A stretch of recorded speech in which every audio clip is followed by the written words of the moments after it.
Well, good evening and welcome back. Delmarva. The opioid epidemic is impacting people in Somerset County the same way that it's impacting people all across the country for that matter. The Somerset County Health Department says those impacts include deaths and overdoses. 47 ABC's Jack Fitchner has the story. They'll create a batch where they know that this one bag is going to cause a fatality. Fentanyl is medication that is 50 to 100 times stronger than morphine. Somerset County Health Department Prevention Supervisor Elizabeth Justice says it's being cooked up on the streets by illicit drug manufacturers who have no real way of knowing its potency. We're really concerned with fentanyl being laced in commonly used street drugs that creates an influx in the overdoses. It is being made illicitly and laced into commonly used street drugs like cocaine. Fentanyl is such a powerful drug that it is actually measured in micrograms instead of milligrams, which Justice says is the unit of measurement for most medications.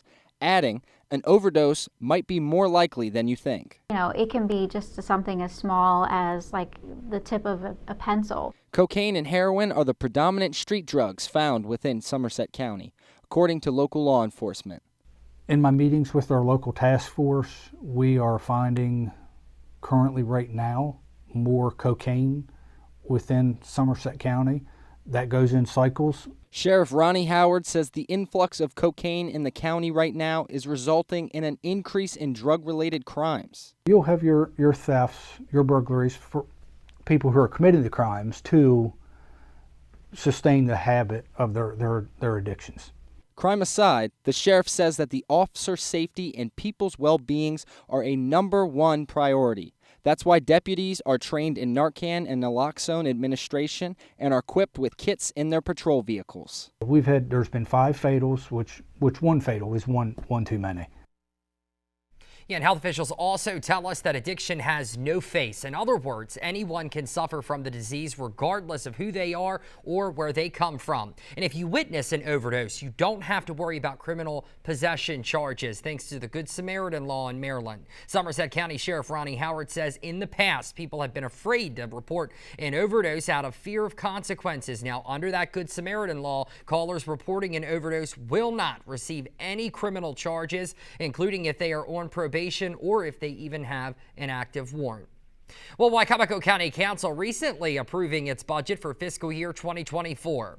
The $193 million budget is 11.7% higher than last year's and includes a decrease in property tax rates of about 2 cents. Most county employees will receive a 6% pay bump, and law enforcement officers will also see a wage scale increase as well. Wicomico County schools are getting $58 million, while the public library will see an increase in funding by $1.7 million. And the county is set to give the city of Salisbury's fire and EMS services $1 million.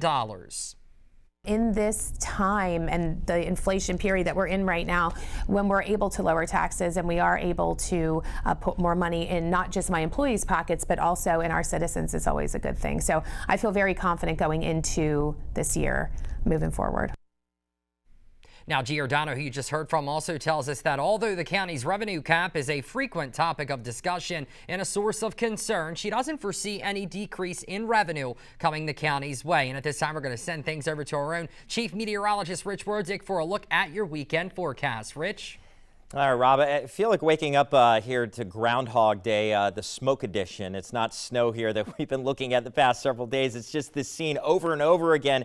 Smoky sunrises, smoky sunsets. This was the sunrise in Bishopville from Weather Watcher's Joe Lieb. That should be the last look like that, although tomorrow morning might still have that hazy look. The air quality tomorrow is actually going to be much improved. Still in the moderate range, which is not healthy, but much better than it has been.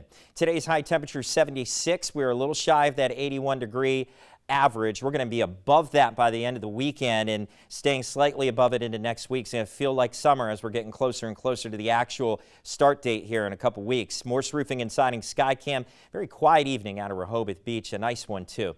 Temperatures holding in the low to mid 60s in most locations. Melf with a cool spot at 57. And again, still some of that haze coming through. I'll track the smoke in just a second.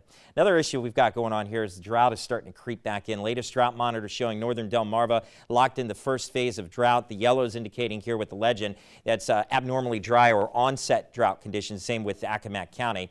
And we'll go to our weather watchers at this point. Josh and Marion Station at 62, Ted and Millsboro 64, Chucky and Lewis at 64. Showing you the drought monitor. We expected a couple showers around this evening, just not a lot. In fact, right now the only place that has rain is in Accomack County, although Josh and Marion Station told me it was raining out near Crisfield earlier. Saxis down over to Bloxham and just off to the south there to Parksley, some showers and embedded downpour there. We're not looking at much in the way of heavy rain. Putting it into motion, you can see what's left over coming through the southern tip of Delmarva. This is an upper level disturbance that's kicking through. A few lightning strikes off the coast. We're shutting down this chance for rain here for the night. And we're going to talk about just some smoke arriving again tomorrow, because this storm system off the New England coast hasn't moved yet. It's scheduled to move out to sea and break down, and that northerly flow tomorrow will start to break down, so the leftover smoke, although lingering tomorrow, won't be as thick. Let's track your weather here on Futurecast. Going through the night, looking at quiet conditions. Again, a hazy start tomorrow with some smoke in the sky. And wouldn't be surprised if it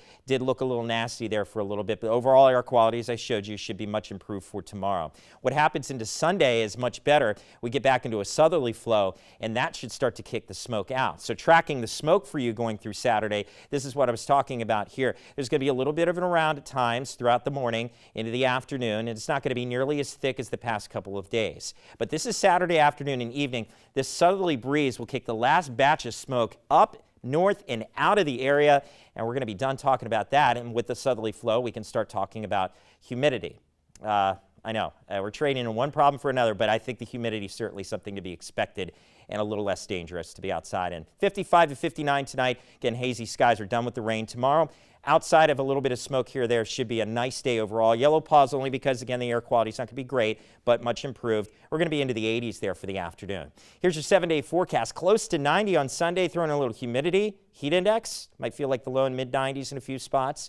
Low 80s on Monday. It could be a good day for showers and storms. When I say good, meaning a high chance for showers and storms, and staying summer-like into next week. Hey, stay with us. Cole and Brandon, they're outside the door here. Wait and come back in the studio for their wrap-up of DSI on the other side of the break. Stay with us.